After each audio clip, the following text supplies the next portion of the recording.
ರಾಜ್ಯದಲ್ಲಿ ಈ ದನದಾಹಿ micro finance ಸಿಬ್ಬಂದಿಗಳ ಟಾರ್ಚರ್ಗೆ ಏನೆಲ್ಲ ಅಲ್ಲೋಲ ಕಲ್ಲೋಲ ಆಗಿದೆ ಅನ್ನೋದನ್ನ ನಾವು ಹೇಳ್ತಾ ಇದ್ವಿ. ಮುಂದುವರೆದ ಅಧ್ಯಾಯ ಟಾರ್ಚರ್ ಯಾವ ರೀತಿ ಇದೆ ಅಂತ ಒಂದೊಂದು ಸ್ಟೋರಿ ಕೂಡ ಕಣ್ಣೀರು ತರಿಸುವಂತಿದೆ. ಫೈನಾನ್ಸ್ನವರ ಕಾಟಕ್ಕೆ ಗ್ರಾಮವನ್ನೇ ತೊರೆದು ಬಿಟ್ಟಿದೆ ಕುಟುಂಬ. ನೋಡಿ, ಮನೆ ಮೇಲೆ 6 ಲಕ್ಷ ಲೋನನ್ನು ಕಾಲೇಜ್ ಉಪನ್ಯಾಸಕೊಬ್ರು ಮಾಡಿದ್ರಂತೆ. ಪಾಪ ಎಲ್ಲ ತೀರ್ಸಿದ್ರು ಅವ್ರು. ಆಲ್ಮೋಸ್ಟ್ 1,66,000 ರೂಪಾಯಿ ಮಾತ್ರ ಅವ್ರು ಬಾಕಿ ಉಳಿಸ್ಕೊಂಡಿದ್ದು. ಮನೆಗೆ ಬಂದು ಕೇವಲ 1,66,000 ರೂಪಾಯಿಗೆ ಧಮಕಿ ಹಾಕಿ ಕೊಡಬಾರ್ದು ಕಾಟ ಕೊಟ್ಟು ಮನೆ ಅಡಮಾನ ಇಡ್ಲಾಗಿದೆ ಅಂತ ಗೋಡೆಯ ಬರಹವನ್ನು ಕೂಡ ಬರೆದಿದ್ದಾರಂತೆ. ಪಾಪ ಮಾನಕ್ಕೆ ಕಂಜಿದಂತಹ ದಂಪತಿ 3 ಮಕ್ಕಳ ಜೊತೆಗೆ ಊರನ್ನೇ ಬಿಟ್ಟು ಬಿಟ್ಟಿದ್ದಾರೆ. ಇದು ಒಂದು ಇನ್ಸಿಡೆಂಟ್ ನೋಡಿ. ಅಲ್ಲಿ ಮನೆಯನ್ನು ಆಸ್ತಿಯನ್ನು ಅಡಮಾನ ಇಡ್ಲಾಗಿದೆ, ಮತ್ತು ಯಾವ ಫಿನಾನ್ಸ್ ಕಂಪ್ನಿಗೆ ಇದು ಸೇರ್ಪಡೆ ಆಗುತ್ತೆ ಅನ್ನೋದನ್ನೆಲ್ಲ ಅವರು ಬರೆದಿದ್ದಾರೆ. ಬಟ್ ಇದು ಅಗೇನ್ ಲೀಗಲ್ಲ ಪ್ರಶ್ನೆ ಇದೆ. ಹಿಂಗೆ ಮಾಡೋದಕ್ಕೆ ಸಾಧ್ಯ ಇದೆಯಾ? ಈಗ ಅವ್ರು 6 ಲಕ್ಷ ಸಾಲ ತಗೊಂಡಿದ್ದಾರೆ ಅಂದರೆ ಒಂದು 10ರಿಂದ 12 ಲಕ್ಷ ಕಟ್ಟಿರುತ್ತೆ ಆ ಕುಟುಂಬ.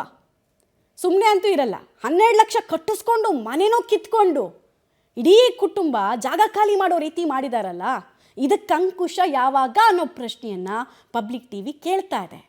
ಒಂದೊಂದು ಊರಿನಿಂದ ಕೂಡ ಇಂಥದ್ದೇ ಇನ್ಸಿಡೆಂಟ್ಗಳು ಬರ್ತಾ ಇದೆ. ಇದು ಲೀಗಲ್ ನೋಟಿಸ್ಸಾ? ಇದು ಇವರು NBFC ಜೊತೆಗೆ ರಿಜಿಸ್ಟರ್ ಆಗಿದ್ರಾ? ಅದು ಹೆಂಗೆ 6 ಲಕ್ಷಕ್ಕೆ ಯಾವ ಬೇಸಿಸ್ ಮೇಲೆ ಈ ಮನೆ ಮೇಲೆ ಲೋನ್ ಕೊಟ್ಟರು, ಏನೆಲ್ಲ ತಗೊಂಡ್ರು, ಯಾರವರು, ಕುತೂಹಲ ಇದೆ. ರಾಜ್ಯದಲ್ಲಿ ಮೈಕ್ರೋ ಫೈನಾನ್ಸ್ಗಳ ಹಾವಳಿ ಕೂಡ ಜಾಸ್ತಿ ಆಗ್ತಾ ಇರುವಂಥದ್ದು. ಅದರಲ್ಲೂ ಸಾಲ ಪಡೆದಂತಹ ವ್ಯಕ್ತಿಗಳಿಗೆ ಸಾಕಷ್ಟು ಒಂದು ಕಿರುಕುಳ ಕೊಡ್ತಾ ಇದ್ದಾರೆ ಅನ್ನುವಂಥ ವರದಿ ಕೂಡ ದಿನನಿತ್ಯ ವರದಿ ಆಗ್ತಾ ಇದೆ. ಅದೇ ರೀತಿಯಾಗಿ ಹರಪನಹಳ್ಳಿ ತಾಲೂಕಿನ ಶಿವಪುರ ತಾಂಡದಲ್ಲಿ ನಾವು ಇದೀವಿ. ನಾವು ದೃಶ್ಯಗಳು ನೋಡಬಹುದಾಗಿದೆ. ಇನ್ನು ಇದೇ ಮನೆ ಮೇಲೆ ಖಾಸಗಿ ಉಪನ್ಯಾಸಕ ರವಿ ಅವರು ಒಂದು ಸಾಲವನ್ನು ಪಡೆದಿರ್ತಾರೆ. 6 ಲಕ್ಷ ಸಾಲ ಪಡೆದಿರ್ತಾರೆ ಖಾಸಗಿ ಮೈಕ್ರೋ ಫೈನಾನ್ಸಲ್ಲಿ. ಆದರೆ ಸಾಲ ಕಳೆದ ಸೆಪ್ಟೆಂಬರ್ ತಿಂಗಳಿಂದ ಕಟ್ಟದೇ ಇರುವಂಥ ಹಿನ್ನೆಲೆಯಲ್ಲಿ ಈ ರೀತಿಯಾಗಿ ಗೋಡೆಗಳ ಮೇಲೆ ಈ ಆಸ್ತಿಯನ್ನು ಅಡಮಾನವಾಗಿ ಇಡಲಾಗಿದೆ ಅನ್ನುವಂಥ ಒಂದು ಬರೆದಿದ್ದಾರೆ. ಅದೇ ರೀತಿಯಾಗಿ ಬಾಗಿಲಿಗೆ ನೋಟಿಸನ್ನು ಕೂಡ ಅಂಟಿಸಿ ಹೋಗಿದ್ದಾರೆ. ಪ್ರಮುಖವಾಗಿ ರವಿ ಅವರು ಒಂದು ಖಾಸಗಿ ಮೈಕ್ರೋ ಫೈನಾನ್ಸಲ್ಲಿ 6 ಲಕ್ಷ ಸಾಲ ಮಾಡಿರ್ತಾರೆ. 1 ವರ್ಷ 6 ತಿಂಗಳು ಕಂಟಿನ್ಯೂ ಆಗಿ ಕಟ್ಕೊಂಡು ಬಂದಿರ್ತಾರೆ. ಅವರು ಅತಿಥಿ ಉಪನ್ಯಾಸಕರಾಗಿರ್ತಾರೆ ಖಾಸಗಿ ಕಾಲೇಜಲ್ಲಿ.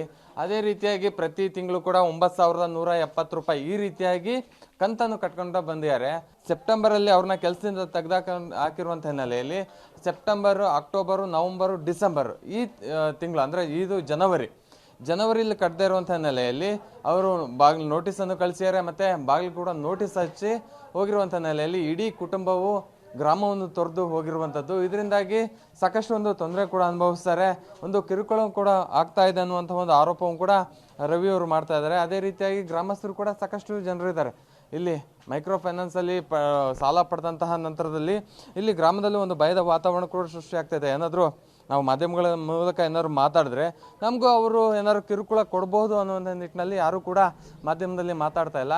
ಇದು ಪ್ರಮುಖವಾಗಿ ಏನು ಶಿವಪುರ ತಾಣದಲ್ಲಿರುವಂತಹ ರವಿ ಅವರ ಮನೆ ಸಂಪೂರ್ಣವಾಗಿ ಲಾಕ್ ಆಗಿದೆ. ಇಲ್ಲಿ ಮನೆಯಲ್ಲಿರುವಂತಹ ಕುಟುಂಬಸ್ಥರು ಕೂಡ ಬೇರೆ ಕಡೆ ವಾಸ ಮಾಡುವಂತಹ ಕೆಲಸವನ್ನು ಕೂಡ ಮಾಡ್ತಾ ಇದ್ದಾರೆ.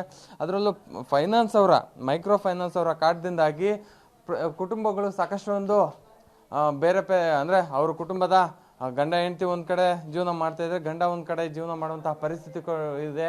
ಏನು ನಮಗೆ ವಿಷ ಕುಡಿದು ಸಾಯುವಂತಹ ಪರಿಸ್ಥಿತಿ ಇದೆ ಅನ್ನುವಂಥ ಒಂದು ಗೋಳಾಟವನ್ನು ಕೂಡ ಅವರು ಮಾಡ್ತಾ ಇದ್ದಾರೆ. ಪ್ರಮುಖವಾಗಿ ಇಲ್ಲಿ ಬಂದು ಅಂದರೆ ಗ್ರಾಮಕ್ಕೆ ಬರೋದಕ್ಕೆ ಕೂಡ ಹೆದರುವಂತಹ ಪರಿಸ್ಥಿತಿ ಕೂಡ ಇರುವಂತಹ ಹಿನ್ನೆಲೆಯಲ್ಲಿ ಅವರು ಕೂಡ ಬಂದಿಲ್ಲ. ಮತ್ತು ಗ್ರಾಮದಲ್ಲಿ ಇರುವವರು ಕೂಡ ಅವ್ರ ಬಗ್ಗೆ ಅಂದರೆ ಮೈಕ್ರೋ ಫೈನಾನ್ಸ್ ಬಗ್ಗೆ ಮಾತಾಡೋದಕ್ಕೂ ಕೂಡ ಹೆದರುವಂತಹ ಪರಿಸ್ಥಿತಿ ಕೂಡ ನಿರ್ಮಾಣ ಆಗಿರುವಂಥದ್ದು. ಕ್ಯಾಮ್ರಾ ಪರ್ಸನ್ ರಮೇಶ್ ಜೊತೆ ಪುನೀತ್, ಪಬ್ಲಿಕ್ ಟಿವಿ, ಹರಪನಹಳ್ಳಿ.